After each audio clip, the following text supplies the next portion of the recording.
Hello guys, we are going to study the coming of socialism to Europe. Socialism इसमें एक term है जो कि बहुत ज़्यादा इंपॉर्टेंट रहेगा इस चैप्टर के लिए। सोशलिज्म हमें यह बताता है कि आगे चल के हमारा सोसाइटी किस तरह से स्ट्रक्चर्ड होगा, किस तरह से रहेगा और कैसे बिहेव करेगा आगे चलकर।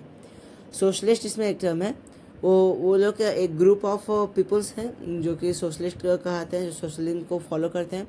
सोशलिस्ट मानते थे कि प्राइवेट प्रॉपर्टी बहुत ज़्यादा बेकार है। उन लोग के लिए प्राइवेट प्रॉपर्टी सारे मुसीबतों का जड़ था। क्यों, आइए जानते हैं। जो भी लोग प्राइवेट प्रॉपर्टी को बनाए थे, प्राइवेट प्रॉपर्टी जिनका भी था, वो लोग बस लोगों को काम पर रखते थे अपने लाभ के लिए, ना कि उनके देखभाल के लिए।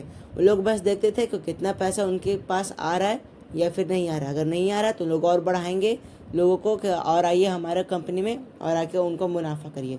वो लोग ये नहीं देखते थे कि हमारे जो अंदर जो काम कर रहे हैं वो कैसे हैं। उनके भलाई के बारे में ज़रा सा भी नहीं सोचते थे कि उनके बारे में क्या होगा क्या नहीं होगा आगे चल के। वो लोग उन लोगों को भी नहीं भाव देते थे जो कि वो उनके कंपनी को उत्पादक बनाए हैं, जो कि उनके कंपनी को आगे बढ़ाए हैं, उन्हें भी वो नहीं मानते थे। फिर आगे एक टर्म आता है कोऑपरेटिव।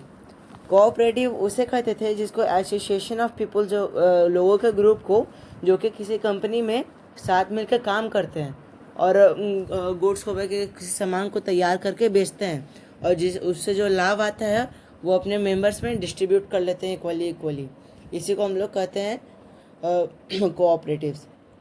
कोऑपरेटिव्स के लिए रॉबर्ट ब्राउन नाम के एक आदमी थे जो कि एक इंग्लिश मैन्युफैक्चरर थे, जो कि चाहते थे कि दुनिया भर में कोऑपरेटिव बढ़े। इसलिए उन्होंने कोऑपरेटिव खोला था जिसका नाम न्यू हार्मोनी था, जो कि इंडियाना यूएसए में था।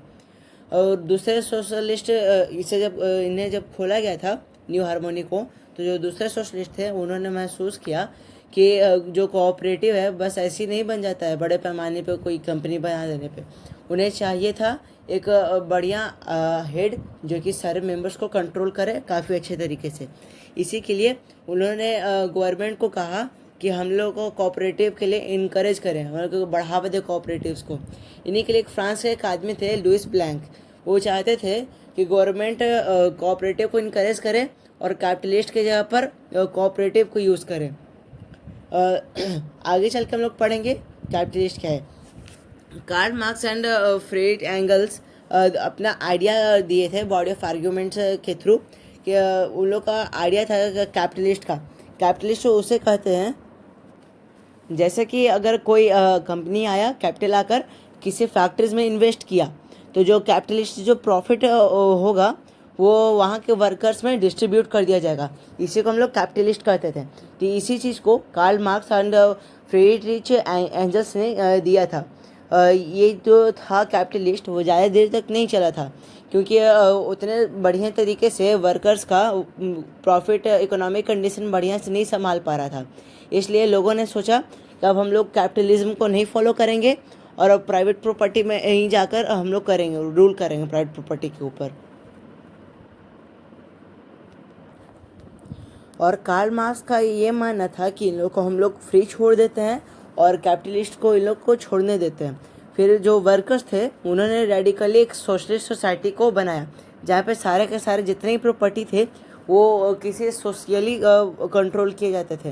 लोगों के अंतर्गत ही, मैं जितने जैसे लोग चाहेंगे वैसे सोसाइटी कंट्रोल किया जाएगा उसी तरह से।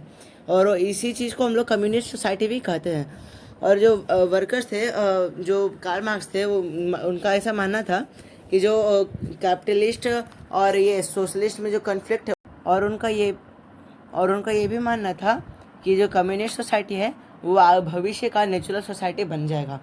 सो यही था the coming of socialism to Europe.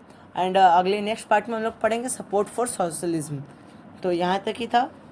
Thank you, जय Shri Ram, and follow for the next part. अगर आपको किसी भी तरह का डाउट है तो आप हमें कमेंट में डाल सकते हैं।